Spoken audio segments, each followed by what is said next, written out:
welcome to my channel. To those who are new to this channel, you're very much welcome. So for today, we're going to talk about pharmacology or medications, particularly antibiotics. But before we start, I'd like to take this opportunity to thank our frontliners for their endless efforts in saving lives against COVID-19. Also, I'd like to greet my family and friends, Dickies, TCG, and colleagues, as well as my colleagues, and I hope you're doing well today. Also, shout out to Susan's Kitchen. Ate Susan, thank you for your baked sushi yesterday. We really liked it. And also to Irene Fandelian and her husband for the Belgian chocolate cake, which was very tasty as well. Today we are going to talk about 9 antibiotics which should help healthcare professionals, particularly doctors and nurses, as well as student nurses and student doctors who are studying for their exams. I hope I could help you through this video, so let's start. So guys, in front of you are the 9 antibiotic classes. We've got aminoglycosides, cephalosporins, penicillin, tetracyclines, fluoroquinolones, macrolides, sulfonamides, GLYCOPEPTIDES, and the antibiotic antiprotozoal. Let's begin with the aminoglycosides. The aminoglycosides inhibit protein synthesis to destroy bacteria. They target normally gram-negative, and examples of which include gentamicin, tobramycin, and neomycin. You can notice that it ends with mycin or the suffix mycin, but not all drugs or medications that end in mycin are aminoglycosides. One exception is vancomycin. For the side effects, you've got ototoxic or nephrotoxic. When you say ototoxic, they pertain to the ears. Auto pertaining to the ears, while nephro pertains to the kidneys.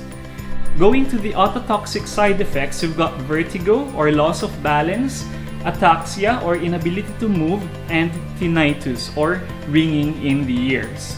On the other hand, you've got nephrotoxic side effects, which includes increased BON, not the bread, but blood, urea, and nitrogen, which is more than 20, increased creatinine as well, which is more than 1.3, and reduced urine output, which is equal or less than 30 mils or 30 milliliters per hour. Because the patient has got vertigo and ataxia as well, it's best to keep the bed low, put the call bell near the patient, and or nurse the patient near the station so you can see the patient. Let's go to the responsibilities for aminoglycosides. Number 1, monitor patients for signs of toxicity. Gentamicin, tobramycin, and neomycin can be toxic to patients' ears and kidneys as well, especially to the kidney. So be sure to monitor the patient's hearing as well as the renal function, including the renal output as well as the renal indicators like your BON and the creatinine. Number 2, assess cannula site for pain, redness, and swelling, as this indicate phlebitis or inflammation of the blood vessel, particularly the vein. Observe the site if one of the 3 symptoms is present, and then consider reciting the cannula site if 2 or more are present. This way, we'll be able to prevent further infection and prevent any harm to the patient as well. Number 3, monitor blood levels. We do this to prevent any toxicity, just like your ototoxicity and nephrotoxicity, or the toxicity in the ears and in the kidneys. For gentamicin, we normally take the levels from 18 to 24 hours prior to the next dose, and if the level is 1 or above, the dose should be held and the blood monitoring will resume the following day or if needed. So these are the responsibilities when giving aminoglycosides. Let's go to the second antibiotic class. We've got cephalosporins. Cephalosporins inhibit cell wall synthesis to combat bacteria, and they normally target both gram-positive and gram-negative bacteria. Examples include cefalexin, cefazolin, and ceftriaxone. Notice the names of the antibiotics: Ceph for cephalosporin. Now let's go to the side effects. For cephalosporins, you've got GI upset like nausea, vomiting, and diarrhea. That's the reason we have to give this with food or take these medications with meal. And then the second one is bleeding. Let's go to the responsibilities when giving cephalosporin. Number 1, check the prescription and allergy. Some patients are allergic to cephalosporin and penicillin as well. So be sure to check the prescription and query that prescription if you think something is wrong. And also, when giving the medication to the patient, ensure you're giving it to the right patient. And also, don't forget to check the patient's name, date of birth, hospital number, and ask if that patient has got any allergies to food, medication, or latex. Some patient identification bands have got a red tag on it. That means that patient is allergic to something. Number 2, monitor platelet levels. Because bleeding is one of the side effects of cephalosporins, it's best to monitor the patient's platelet levels. Also, monitor the patient for signs of bleeding, which include epistaxis or nose bleeding, gum bleeding, bruising, petechiae or the tiny red dots in the arms, and melena as well. Melena is the black tarry stools, while hematochezia is the fresh blood. If these are present, inform your nurse in charge and inform the doctor as well. Number 3, you've got anaphylaxis management or severe allergic reaction management, which is on the next slide. If a patient is having anaphylaxis, number 1, we have to stop or hold the medication to prevent any further harm. Number 2, assess the type of reaction by auscultating the patient's lung fields or the patient's lungs. And then 3, give epinephrine as your drug of choice. And number 4, escalate to your charge nurse and or the doctor. So these are the responsibilities when giving cephalosporins. On to the third antibiotic group, we've got penicillin.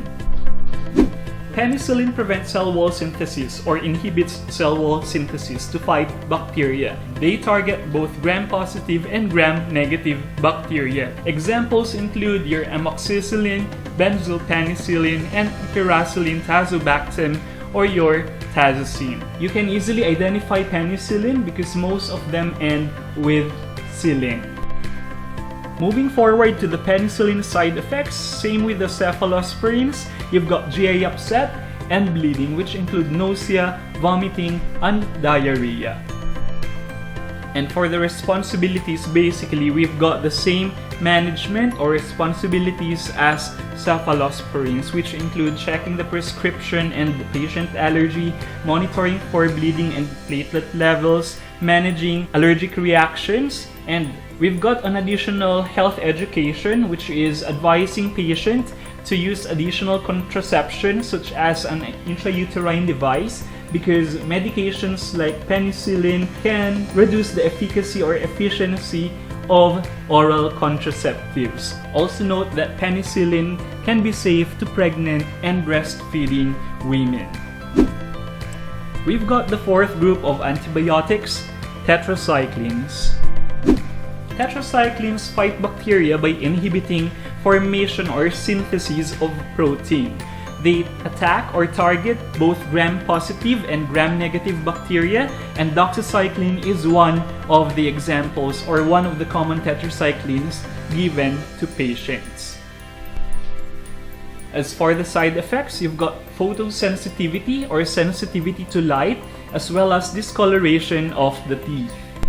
And for the responsibilities, normally we educate patients. Number 1, use a straw because of the teeth staining. Number 2, instruct the patient to take the medication on empty stomach, like 1 to 2 hours before or after meals. And also, no calcium products such as dairy or milk, antacids, and also iron, as this interfere with the absorption of the medication. Another health teaching to the patient is to encourage sitting up for 30 minutes after taking the medication. This is to prevent esophagitis and or severe heartburns. Number 5, Advise the patient to use sunscreen because of the photosensitivity. And number 6, instruct the patient to use additional contraception like the IUD.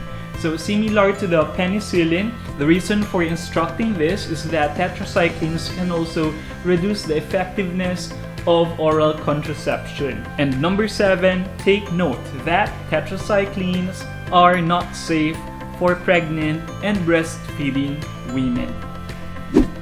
Let's go to the 5th antibiotic class, which is fluoroquinolones or quinolones. Fluoroquinolones fight bacteria by inhibiting the replication of their DNA. This medication group targets both gram-positive and gram-negative bacteria. And examples of this medication include levofloxacin and ciprofloxacin. Levofloxacin is normally prescribed to patients with pneumonia or chest infection, while ciprofloxacin is normally prescribed for patients with urine infection. Let's go to the medication side effects.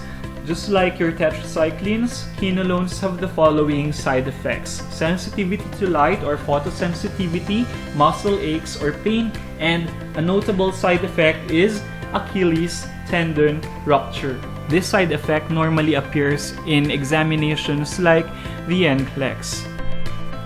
And then for the medication responsibilities, normally health education. Number 1, using sunscreen or sunblock because of photosensitivity.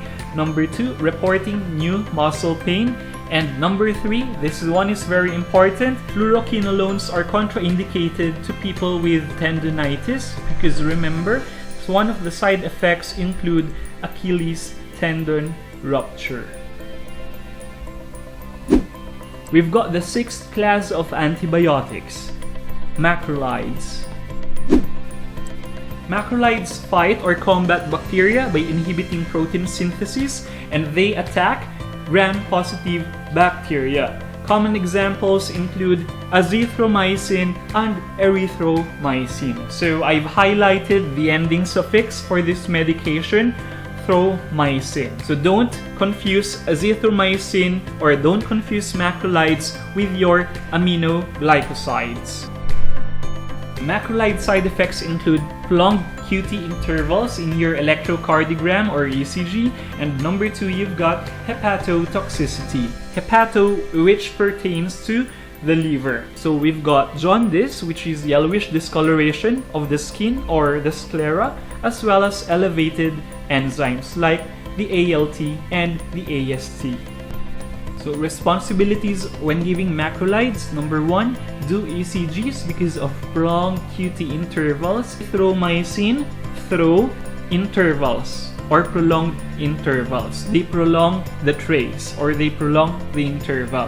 Number 2, monitor liver function because of the hepatotoxic effects or side effects. So that includes watching out for jaundice and monitor your ALT and AST levels daily.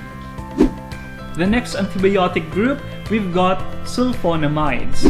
Sulfonamides inhibit folate synthesis or folic acid synthesis, and they mainly target gram-positive and gram-negative bacteria. Example of this medication group include trimethoprim sulfamethoxazole, which is a medication that we give to people with UTI or urinary tract infection. For the side effects, so again we've got photosensitivity or sensitivity to light, increased specific gravity, and risk for urine crystal formation, which indicates patient dryness. For the responsibilities, we normally advise the patient to use a sunscreen or sunblock due to photosensitivity. Hydration is important as well because of the dryness indicated by the high specific gravity. Because it prevents or inhibits folate synthesis, it's best to advise the patient to take folic acid as supplement. Sulfonamides, just like your tetracyclines, are considered unsafe to pregnant and breastfeeding women. Next, we've got this medication group called GLYCOPEPTIDES. Glycopeptides inhibit cell wall synthesis to combat bacteria, and they target gram-positive bacteria. vancomycin is one of the examples of glycopeptides. Because vancomycin ends with mycin, don't confuse this medication with our aminoglycosides like the gentamicin and tobramycin. So vancomycin, remember, it's a glycopeptide medication. Similar to aminoglycosides, glycopeptide side effects include ototoxicity and nephrotoxicity, not to mention venous irritation. For ototoxicity, you've got ataxia, vertigo, and tinnitus. And for nephrotoxicity, you've got increased BON or BUN, increased creatinine, and reduced urine output. And also vein irritation, you've got pain, redness, and swelling in the cannula side. For glycopeptides, we've got this unique feature which is called the red man syndrome. This is due to quick infusion of the medication. Therefore, it's not an allergic reaction, but it shares some features or symptoms with anaphylaxis. You've got severe hypotension, flushing, pruritus or itching, as well as rashes on the face, neck, chest, and extremities. So let's compare Redman syndrome and anaphylaxis. So in Redman syndrome, it's due to fast infusion of the medication. For example, your vancomycin rate is a bit high or fast, then it may lead to Redman syndrome, which features these side effects. On the other hand, anaphylaxis is a severe allergic reaction as evidenced by wheezing, hives or pruritus, and angioedema. So we can say that there is a significant airway compromise in anaphylaxis as compared to Redman syndrome. As for responsibilities, we've got level monitoring. For vancomycin, we normally monitor the levels in the blood 1 hour prior the third dose. Or if it's a continuous infusion, you'll do it daily or on a daily basis and then review the dose accordingly. Number 2, infuse slowly so as to prevent the Redman syndrome. Number 3, monitor blood pressure because Redman syndrome side effects include hypotension or low blood pressure. That means you have to keep an eye on the patient because low blood pressure may lead to shock and the patient may also feel dizzy or giddy because of that. So provide safety interventions, keep the bed low, give the call bell to the patient, and reassess the patient from 15 minutes to 30 minutes. And then number 4, monitor for signs of toxicity like your ototoxicity and nephrotoxicity, and then escalate as appropriate. Now we're down to 1. We've got antibiotic antiprotozoal. So we've got metronidazole. This medication inhibits DNA replication and it mainly attacks gram-positive and gram-negative bacteria. For the brand name, metronidazole is also known as Flagyl. It's the drug of choice. Take note, it's the drug of choice for Clostridium difficile or C. diff, as well as sexually transmitted infections such as trichomoniasis. For metronidazole side effects, you've got metallic taste or dark colored or brown or rusty colored urine. So responsibilities when administering metronidazole, you have to advise the patient to report a new rash or skin peeling as this may be features of a condition called Stevens-Johnson syndrome, which is the necrosis of the skin and mucous membranes. And then number 2, avoid alcohol during and 3 days after the course. Just a little mnemonic for metronidazole. You've got METRO. M for metallic taste and dark urine, E for alcohol, T for treatment of C. diff and STI, R for rashes and skin peeling, and O, not dazzling. So there guys, you've got the 9 antibiotic classes. Now let's go to the general reminders when taking antibiotics. So number 1, you have to finish the course. You have to finish the prescription. If you've been asked to take the medication for 7 days, then take it for 7 days. And then if you've been asked to take it for 3 days, then take it for 3 days. Do not stop or never stop. Even if you feel a bit better while you're taking the medication, because once you stop taking the medication without finishing the course, then it will just lead to bacterial resistance. That means as if you're just tickling the bacteria, so the next time you take the medication, it won't have any effect to the body. Thus, it may progress or lead to a super infection. So again, finish the course of the medication. Number 2, take the antibiotic on an empty stomach plus a full glass of water. So we've got 3 groups where you have to take it on empty stomach. So you've got tetracyclines, macrolides, and quinolones. As mnemonic, so I've put take on empty stomach, TMQ. Take on empty stomach.